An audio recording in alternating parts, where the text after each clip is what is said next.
বে of Bengal initiative for multi-sectoral technical and economic cooperation BIMSTEC সম্মেলনে যোগ দিতে ঢাকা ছেড়েছেন অন্তর্বর্তী সরকারের প্রধান উপদেষ্টা ডক্টর মোহাম্মদ ইউনূস। সকাল ৯টায় প্রধান উপদেষ্টা ও তার সফর সঙ্গীদের বহনকারী বিমান বাংলাদেশ এয়ারলাইন্সের একটি ফ্লাইট হজরত শাহজালাল আন্তর্জাতিক বিমানবন্দর থেকে ব্যাংককের উদ্দেশ্যে ঢাকা ত্যাগ করবেন। ব্যাংকক স্থানীয় সময় বিকেল ৩টায় বিমস্টেক ইউথ জেনারেশন ফোরামের কনফারেন্সে যোগ দিয়ে বক্তব্য রাখবেন সরকার প্রধান। এছাড়াও আগামীকাল প্রধান উপদেষ্টা অধ্যাপক ইউনূস বিমস্টেক সম্মেলনে যোগ দেবেন। এবারের সফরে প্রধান উপদেষ্টা ভারত সহ বিমস্টেক সদস্য রাষ্ট্রগুলোর নেতাদের সঙ্গে দ্বিপাক্ষিক বৈঠক করবেন। সম্মেলনের সময় দুটি সমঝোতা স্মারক স্বাক্ষর অনুষ্ঠানেও উপস্থিত থাকবেন তিনি। এছাড়াও তৃতীয় দিনে আনুষ্ঠানিকভাবে পরবর্তী ২ বছরের জন্য বিমস্টেকের চেয়ারম্যান হিসেবে দায়িত্ব নেবে বাংলাদেশ। প্রিয়জনের সঙ্গে ঈদ উল ফিতর উদযাপনে রাজধানীতে ফিরতে শুরু করেছে ঈদে বাড়ি যাওয়া নগরবাসী। সকাল থেকেই কমলাপুর রেলওয়ে স্টেশন, যাত্রাবাড়ি, সায়দাবাদ, গাবতলী সহ রাজধানীর প্রবেশ পথগুলোতে ঢাকায় ফেরা মানুষের ভিড় চোখে পড়েছে। বাস মালিক ও শ্রমিকেরা জানিয়েছে, গতকাল সকাল থেকেই রাজধানীতে ফিরতে শুরু করেছে ঈদ উদযাপন করে ঢাকা ছেড়ে যাওয়া মানুষ। আগামী কয়েকদিন এ ধারা অব্যাহত থাকবে। যাত্রী ফেরা শুরু হওয়ায় কোনো রুটের বাস অনেকটা খালি অবস্থায় ঢাকা ছাড়ছে বলে জানিয়েছেন তারা। ছুটি শেষে ফিরতে তেমন কোনো ভোগান্তিতে পড়তে হয়নি বলে জানিয়েছেন তারা।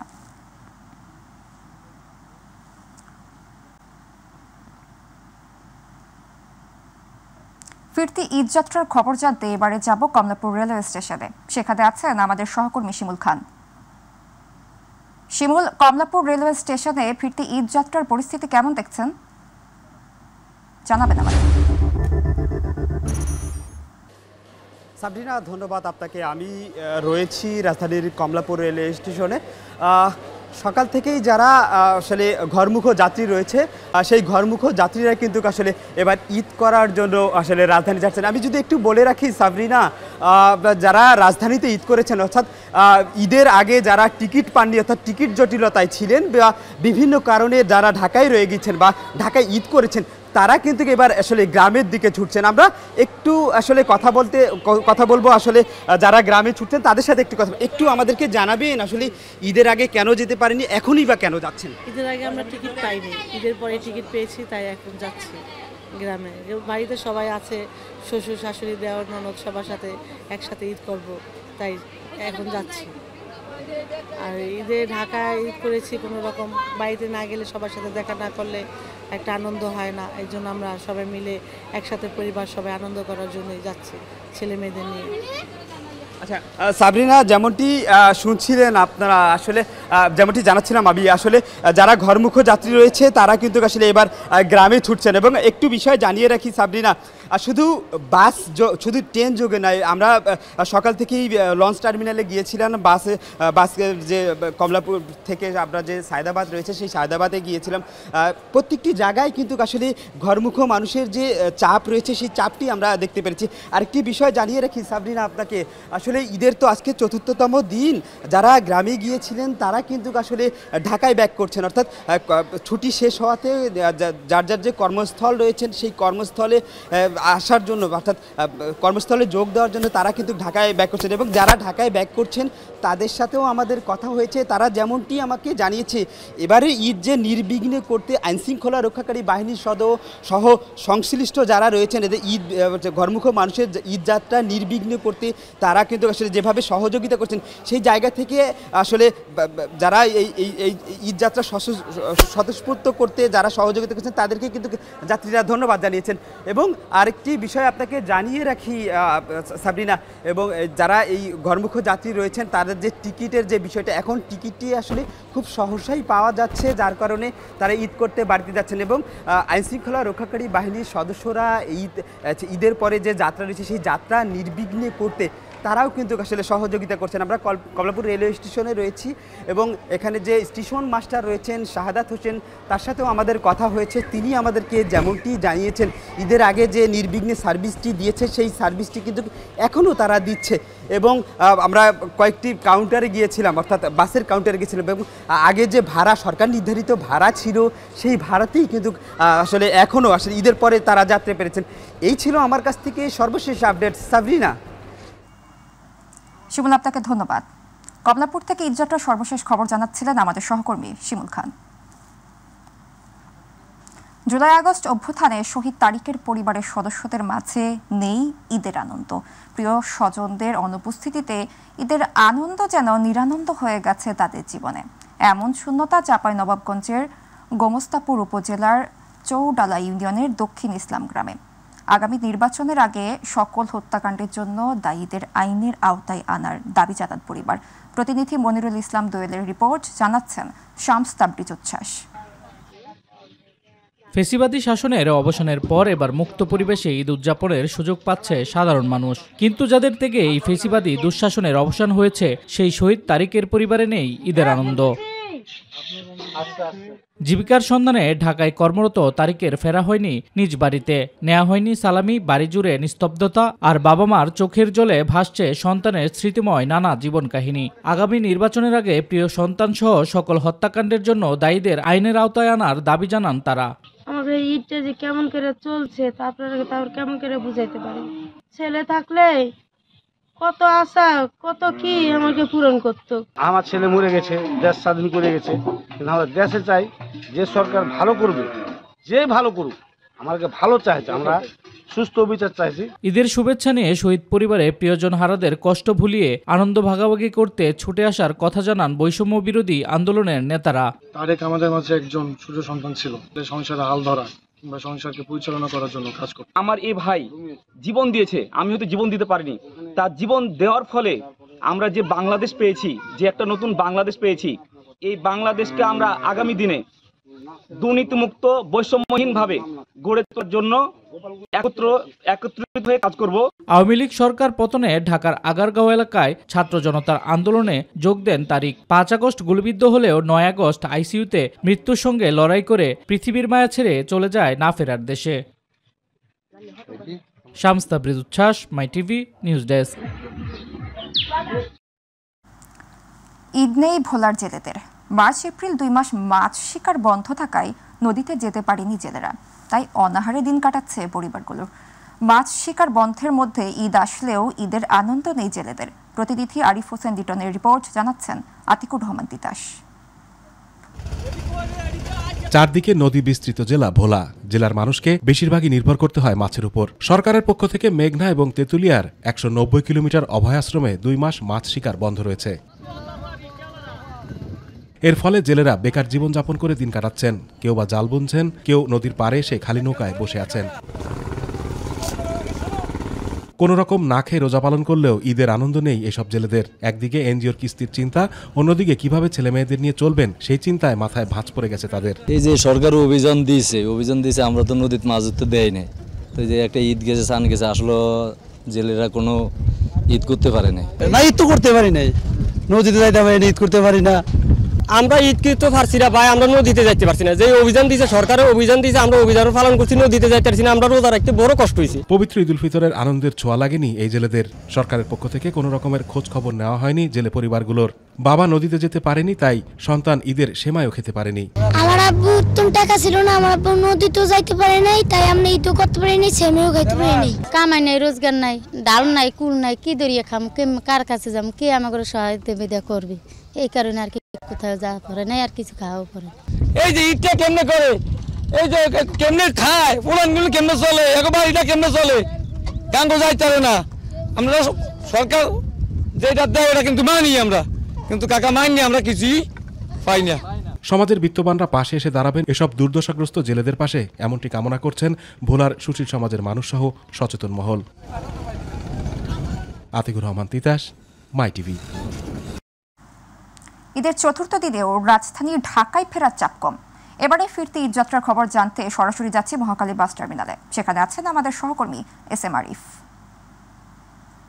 আরিফ, মহাখালী বাস টার্মিনালে ঢাকায় ফেরা যাত্রী সংখ্যা বেশি নাকি ঢাকা ছাড়ার সংখ্যা কেমন দেখছেন আপনি, জানাবেন আমাদের।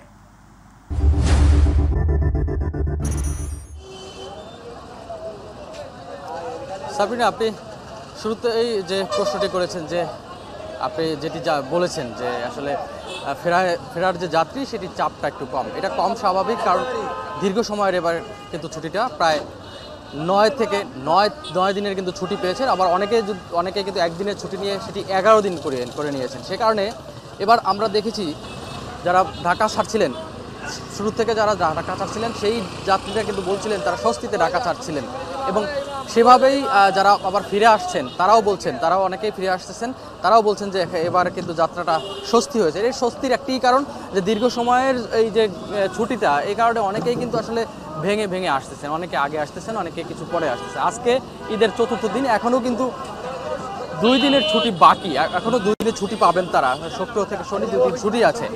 এই কারণে কিন্তু আজকে ওই অর্থে যে ঢাকায় যে রাজধানীতে ফেরা সেটির চাপটা আসলে খুব বেশি লক্ষ্য করা যায়নি। তবে কিছু মানুষ কিন্তু কিছু যাত্রী এই যে ঈদের আনন্দ কাটিয়ে, প্রিয়জনের সাথে ঈদের আনন্দ কাটিয়ে ঢাকা ফিরেছেন। তারা যেমনটি জানিয়েছেন যে অনেকটা ঝুঁকি ঝামেলা শেষ দিকে হতে পারে, অনেকে টিকিট শেষ দিকের পাননি, তারা আগে টিকিট করে চলে এসেছেন। আবার পাশাপাশি অনেকেরা সাধারণ মানুষ তাদের গ্রামের বাড়িতে অনেকেই যাচ্ছেন। আমরা দেখেছি যে এই বাস টার্মিনালগুলোতে কিন্তু যারা গ্রামে যাওয়ার সেটি ভিড় আজকেও কিছুটা লক্ষ্য করেছি। তবে গতকালকে যেমনটি ছিল তার থেকে অনেকটাই কমে এসেছে।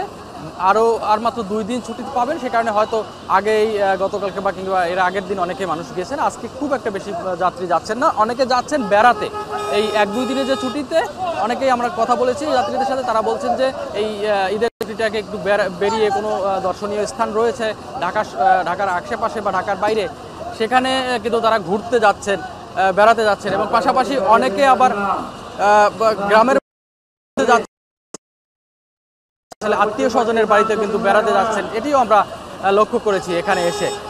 তো এই আসলে আরেকটি বিষয় জানিয়ে রাখি, বাস টিকিট নিয়ে অনেকে একটু কথা বলেছেন যে বাসের যে টিকিটের ভাড়া সেটি আসলে অন্যান্য যে সময়, সাধারণ সময়ের তুলনায় কিছুটা বেশি, তবে স্বাচ্ছন্দ্যে যে যাতায়াত করতে পারছেন এই নিয়ে কিন্তু সবার মাঝে একটি সন্তুষ্টি রয়েছে। এই ছিল সর্বশেষ। আরিফ, আপনাকে ধন্যবাদ। মহাখালী বাস টার্মিনাল থেকে ঈদযাত্রার সর্বশেষ খবর জানাচ্ছিলেন আমাদের সহকর্মী আরিফ। ঈদ উপলক্ষে সিলেট হয়ে উঠেছে দেশের অন্যতম জনপ্রিয় পর্যটন গন্তব্য। ঐতিহাসিক স্থান, প্রাকৃতিক সৌন্দর্য এবং মাজারগুলোয় বেড়াতে আসছেন হাজারো পর্যটক। সিলেট থেকে শাহিদ আহমেদের ক্যামেরায় মৃণাল কান্তি দাসের রিপোর্ট, জানাচ্ছেন ইলিয়াস কমল। প্রাকৃতিক সৌন্দর্য ও ঐতিহাসিক গুরুত্বে পরিপূর্ণ জেলা সিলেট প্রতি ঈদেই পর্যটকদের সমাগমে মুখর হয়ে ওঠে। দেশের বিভিন্ন প্রান্ত থেকে ছুটি কাটাতে এখানে আসেন পর্যটকরা। বিশেষত সিলেটের চা বাগান, নদী, পাহাড় ও হাওরের অপূর্ব সৌন্দর্য আকৃষ্ট করছে দর্শনার্থীদের। প্রাকৃতিক সৌন্দর্য উপভোগ করতে দেশি বিদেশি পর্যটকরা আসছেন সিলেটে। অনেক ভালো লাগছে, সবাই ঘুরতে এসেছি। ঈদ মুবারক। ঈদ মুবারক। বন্ধুদের সাথে ঘুরতে আসছি, এখানে খুব সুন্দর লাগছে। ঈদ মুবারক সবাইকে। আমি এখানে বেড়াতে এসেছি। ঈদ মুবারক। ঈদ মুবারক। আমি ঘুরতে এসেছি। ঈদ মুবারক। রাতারগুলের জলাবন, হযরত শাহজালাল রাদিয়াল্লাহু আনহু ও হযরত শাহপরান রাদিয়াল্লাহু আনহুর মাজারও পর্যটকদের কাছে অন্যতম আকর্ষণীয় স্থান। সুন্দর লাগছে যে আমাদের এখানে অনেক মানুষ হচ্ছে এবং ঈদের একটি আনন্দ সবাই উপভোগ করছে। আমি ঈদের ছুটিতে কুমিল্লা থেকে একটা সিলেট মাজারে ঘুরতে আইছি, আবার চা বাগানও দেখতেছি। আর আমার ভালো লাগলো বন্ধু রিপন তারে লিয়ে আইছি, আসলে উপভোগ করার মতো। বাড়িতে ঘুরতে এসে ভালো লাগছে ভাই, খুব ভালো লাগলো চা বাগান আসতে, খুব সুন্দর একটা জায়গা। আমাদের বাড়ি হচ্ছে চট্টগ্রাম, এখন ঘুরতে আসছি গোয়া বাড়িতে। আমাদের খুব আনন্দ লাগতেছে, খুব ভালো, সব পরিবারকে নিয়ে আসছি বেড়াতে, খুব আনন্দ লাগতেছে আমাদের। অনেকদিন পরে তো ওনাকে নিয়ে দীর্ঘ 1 মাস পরে ঘুরতে বেরিয়েছে, অনেক ভালো লাগতেছে। পর্যটকদের নিরাপত্তা নিশ্চিত করতে সিলেট পুলিশ বিভাগও নিয়েছে বিশেষ প্রস্তুতি। দুর্ঘটনা এড়িয়ে ভ্রমণ যেন সবার জন্য নিরাপদ হয়, সেজন্য নেওয়া হয়েছে কড়া নিরাপত্তা ব্যবস্থা। ঈদে এমনিতেও আমাদের নিরাপত্তা পরিকল্পনা থাকে, পাশাপাশি পর্যটনগুলোর জন্য বাড়তি নিরাপত্তা থাকে। ফিক্সড টিম থাকার পাশাপাশি মোবাইল টিমও থাকে। সেই হিসাবে এভাবেও সেই রকম পরিকল্পনা করা হয়েছে। মাননীয় পুলিশ সুপার মহোদয়ের নির্দেশনায় আমরা সেরকমভাবে পরিকল্পনা করেছি। আশা করি এবার উল্লেখযোগ্য বিষয় হচ্ছে যে ছুটির সংখ্যা একটু বেশি ঈদে, সেই বিষয়টা মাথায় রেখে আমরা নিরাপত্তা ব্যবস্থা জোরদার করেছি। ঈদ পরবর্তী 6 থেকে 7 দিন সিলেটে পর্যটক ঢল অব্যাহত থাকবে। সে লক্ষ্যে পর্যটন কেন্দ্রগুলোতে সব ধরনের প্রস্তুতি সম্পন্ন করেছে স্থানীয় প্রশাসন। ইলিয়াস কমল, মাই টিভি। এবারে মাই টিভি স্পেশাল।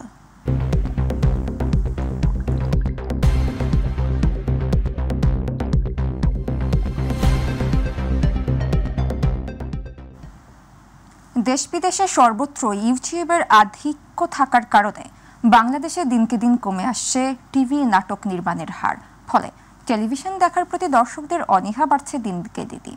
বরেণ্য অভিনয় শিল্পীরা বলছেন, বর্তমান প্রেক্ষাপটে ইউটিউব ভিত্তিক নাটক নির্মাণ হওয়ার ফলে গুণী শিল্পীরা বিরত থাকছে অভিনয় থেকে। জাহিদ আহমেদ বাবুর বিশেষ রিপোর্ট। এই যাত্রা তোমরা কেউই একটা সময় নাটক নির্মাণ হতো টেলিভিশনে প্রচারের জন্য, কিন্তু বর্তমান প্রেক্ষাপটে ইউটিউব আসার পরে সে চিত্র যায় পাল্টে। সেই নোংরা কথাগুলো আমি তোকে বলতেও চাই। চলমান সময়ে ইউটিউবের আধিক্য থাকার ফলে বাংলাদেশে দিনকে দিন কমে আসছে টিভি নাটক নির্মাণের হার। এর কারণ হিসাবে দেশের টেলিভিশন প্রতিষ্ঠানের অবকাঠামোগত সমস্যাকেই দুষলেন নির্মাতা ও অভিনেতারা। আমরা এই বাক্সটাকে শুধু বাণিজ্যিকভাবে দেখেছি, প্রাত্যহিক দাঁত মাজার মতো করে প্রতিদিন সংস্কৃতির চর্চার মাধ্যম হচ্ছে টেলিভিশন। স্লো পয়জনিং করা হয় এখানে। 10 বছর পরে বুঝতে পারবেন, সিনেমা তো সাথে সাথে ইম্প্যাক্ট হয়, 1 মাসের মধ্যে সারা পৃথিবী কাঁপিয়ে দিতে পারে। কিন্তু television, it is your family member. প্রযুক্তির সাথে নিজেদের খাপ খাওয়াতে না পারি তাহলে আমরাই পিছিয়ে পড়ে যাব। সুতরাং বাংলাদেশে সেরকম একটা প্রচেষ্টা চলছে প্রযুক্তির সাথে নিজেদের অ্যাডজাস্ট করার জন্য, কিন্তু সেটা করতে গিয়ে হয়তো আমরা অনেক ব্যতিক্রমী ঘটনা ঘটছে অনেক রকম। তারা জানান, নির্মাতারা ইউটিউব নির্ভর হয়ে পড়ার কারণে অভিনয়ের সুযোগ থেকে বঞ্চিত হচ্ছেন বরেণ্য শিল্পীরা।